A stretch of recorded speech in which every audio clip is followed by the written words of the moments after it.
அனைவருக்கும் வணக்கம். Option tricky trade channel மூலியம் உங்களை சந்திப்பதில் மிக்க மகிழ்ச்சி அடைகிறேன். நான் உங்கள் சந்தோஷ். நான் செபியில் பதிவு பெற்ற பங்கு ஆலோசகர் கிடையாது. இது பயிற்சிக்கான காணொலி. எந்த பரிந்துரையும் நாம் வழங்குவது இல்லை. இன்றைய தினம் செப்டம்பர் 5. கிஃப்ட் நிஃப்டி பார்த்திங்கன்னா நம்மளுக்கு 25,366 வர்த்தகமாயிட்டு இருக்காங்க. இப்போ நம்மளுக்கு இது ஒரு கேப் அப் அப்படின்னு தான் தென்படுகிறது. காரணம் என்ன அப்படின்னா நம்மளுக்கு நேற்றைய ஹைக்கு மேலே நம்மளுக்கு வணிகம் நடைபெறுவதனால. இப்போ என்ன பிரச்சனைனா நம்மளுக்கு கேப் அப் கேப் டவுன் ஆகிறாங்க. இந்த கேப் அப் கேப் டவுன் ஆகும்போது ஆப்ஷன் செல்லர் ஒன்று பயங்கொள்ளணும், அதாவது பேனிக் ஆகணும், அல்லது ப்ராஃபிட்டை புக் பண்ணணும். கேப் அப் ஆச்சுன்னா கால் செல்லர் பேனிக் ஆகணும், புட் செல்லர் ப்ராஃபிட்டை புக் பண்ணணும். இது ரொம்ப ரொம்ப முக்கியம். இதே கேப் டவுன் ஆச்சுன்னா புட் செல்லர் பேனிக் ஆகணும், இல்லைன்னா கால் செல்லர் ப்ராஃபிட்டை புக் பண்ணணும். இந்த கேப் அப்பில் இந்த மாதிரி விஷயங்கள் வேகமாக நடைபெற்றால் இது சிறப்பாக இருக்கும்.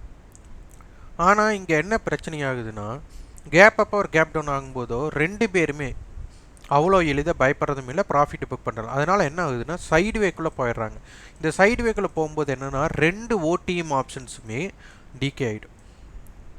ரெண்டு ஓடிஎம் ஆப்ஷன்ஸ்னால் நம்மளுக்கு கால் ஓடிஎம், புட் ஓடிஎம், இது டிகே மோடில் போயிடும். அப்போ இங்கே என்ன ஆகும்னா ஐடிஎம் ஆப்ஷன்ஸ் மட்டும்தான் ஆக்டிவில் இருக்கும். அப்போ அதுவும் பார்த்திங்கன்னா ஒரு பெரிதாக தாக்கம் இருக்குமா அப்படின்னா நம்மளுக்கு 80% இருக்காது. அப்போ இதை முதல்ல நம்ம புரிஞ்சுக்கணும். இந்த பேனிக்கான என்ன மாதிரி மூமெண்ட் நடக்குது, ஆப்ஷன்ஸ் செல்லர் ப்ராஃபிட்டை புக் பண்ணுறாங்கன்னா என்ன மாதிரி இம்பேக்ட் இருக்குது, இதை நீங்கள் ஐடிஎம் டு ஓடிஎம் ஸ்ட்ரைக்கோட ஆக்ஷன்ஸை வச்சு நீங்கள் ஒரு ஆய்வை நீங்கள் ப்ரிப்பேர் பண்ணணும். இதில் இருக்கக்கூடிய குறிப்புகளை நீங்கள் பார்க்கணும். இதை பேஸ் பண்ணால் தான் உங்களுக்கு ஆப்ஷன்ஸ் கிரீக்ஸ் உங்களுக்கு எளிமையாக புரியும். நம்ம சொல்லியிருக்கணும் ATM strike call equal to put, இந்த இடத்துல தான் ஃபியூச்சர்ஸ் இருக்குதுன்னு அர்த்தம். இந்த விலை நம்மளுக்கு டிகே ஆகிட்டே வரும் அப்படின்னு நம்ம சொல்லிட்டு வரோம். இதை நீங்கள் புரிஞ்சு இதை ஒரு ரிசர்ச் பண்ணியிருந்தீங்கன்னா இதிலிருந்து பல விடை உங்களுக்கு கிடைக்கும். அதை புரிந்து கொண்டு உங்களுக்கு ஆப்ஷன்ஸ் வார்த்தம் எப்போது செய்யலாம் என்று உங்களுக்கே புரியும்.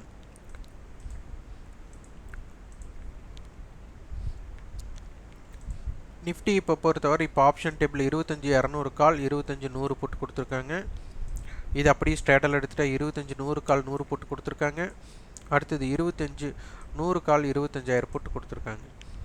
அப்போ 25,100 அப்படிங்கிறது ரொம்ப ரொம்ப முக்கியமாக படுகிறது.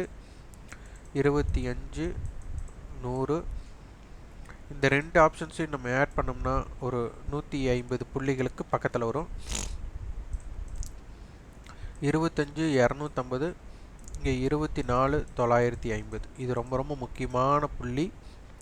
25,100 புட் ஆப்ஷன் 40 ரூபானா 25,060, 25,100 கால் 110 ரூபானா 25,210. இது ரொம்ப ரொம்ப முக்கியமான புள்ளியாக படுகிறது. இன்றைக்கி அட்டவணை மாற்றம் எப்படி ஏற்படுகிறது அப்படிங்கிறத பாருங்கள். கேப் அப் அப்படிங்கும்போது நம்மளுக்கு ஓப்பனுக்கு மேலே, ப்ரீவியஸ் க்ளோஸுக்கு மேலே, எஸ்டர்டே ஹைக்கு மேலே நிலை பெறக்கூடிய சக்தி இருந்தால் தான் கால் செல்லர் பேனிக் ஆகணும். அப்படி அந்த கால் செல்லர் பேனிக் ஆனால் நம்மளுக்கு வேகம் பிடிக்கும், இல்லைன்னா ஓப்பன் லோ கிடைக்கும், இல்லைன்னா மார்க்கெட் ஸ்லோவாக அப்பேடு போகும். இது நன்றாக புரிந்து கொள்ளணும். அப்போ தான் கால் செல்லர் பயப்படுறதுக்குண்டான வாய்ப்பாக அமையும். அப்படி கால் செல்லர் பயந்தால் தான் ரேஞ்ச் பெருசாகக்கூடிய வாய்ப்பு இருக்கும் அப் சைடில். இல்லை புட் சைடில் ரேஞ்ச் எக்ஸ்பென்ஷன் ஆகணும்னா நம்மளுக்கு ப்ரீவியஸ் க்ளோஸுக்கு கீழே இருக்கணும், ஓப்பனுக்கு கீழே இருக்கணும், எஸ்டர்டே லோவுக்கு கீழே இருக்கணும். அப்போ அந்த மாதிரி இருக்கிற சமயத்தில் ஓப்பன் ஹை கொடுக்குறாங்க அப்படின்னா என்ன மாதிரி இம்பேக்ட் ஆகுது அப்படிங்கிறதில் பார்த்து நீங்கள் முடிவெடுக்கணும். இதை நீங்கள் தொடர்ச்சியாக ஆய்வு செஞ்சிங்கன்னா உங்களுக்கு சந்தையோட என்ன மாதிரியெல்லாம் வாய்ப்பு இருக்குது அப்படிங்கிறது எளிமையாக புரிஞ்சுக்கலாம். நம்மளுக்கு இம்ப்ளைட் வாலிட்டி பற்றி பார்க்கணும். இம்ப்ளைட் வாலிட்டி நம்மளுக்கு கால் சைடு 10 ஆகும், புட் சைடு 15 இருக்காங்க. இன்றைக்கி என்ன ஆகிறாங்க பாருங்கள்.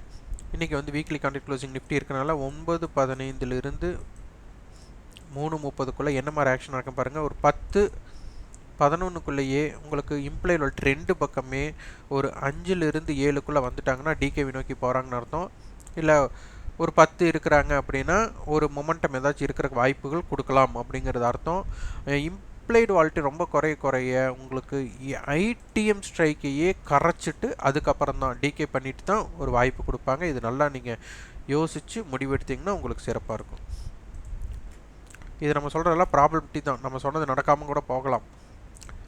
ஆனால் எத்தனை முறை நடக்குது எத்தனை முறை நடக்கலைன்னு பிரித்து தான் பார்க்கணுமே தவிர இன்றைக்கி நடந்தது இன்றைக்கி நடக்கலை அப்படின்னலாம் பார்க்கக்கூடாது. ஏன்னா சந்தையை பொறுத்தவரை என்ன வேணாலும் நடக்கலாம் அப்படிங்கிற ஒரு தாரக மந்திரம் உங்களுக்கு எப்போவுமே தெரியணும்.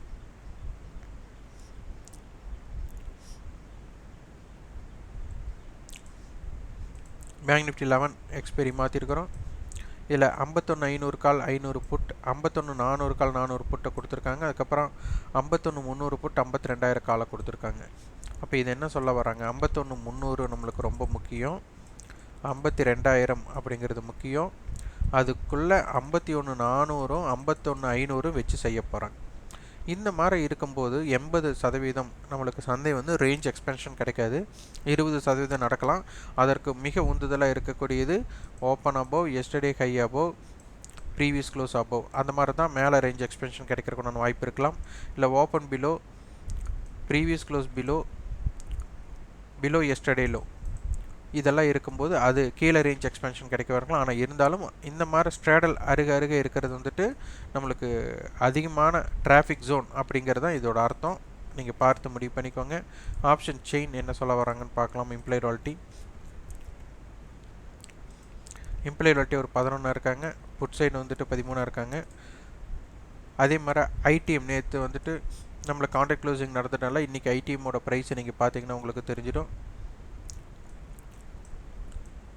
நம்மளுக்கு பார்த்தீங்கன்னா ஒரு 350 ரூபா அந்த ரேஞ்ச் ஏடிஎம் இருக்கிறாங்க.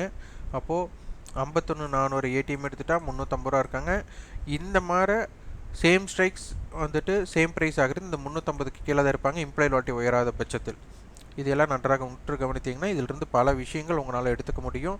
முதல் இதை தெரிந்து கொண்டு அதற்கப்புறம் வியாபாரம் செய்ய முற்படுங்கள். இந்த காணொலி உங்களுக்கு பயனுள்ளதாக இருந்தால் லைக் பண்ணுங்கள், ஷேர் பண்ணுங்கள், சப்ஸ்கிரைப் பண்ணுங்கள். கண்டிப்பாக ஃபீட்பேக் கமெண்ட் பாக்ஸில் பதிவு பண்ணுங்கள். நன்றி, வணக்கம்.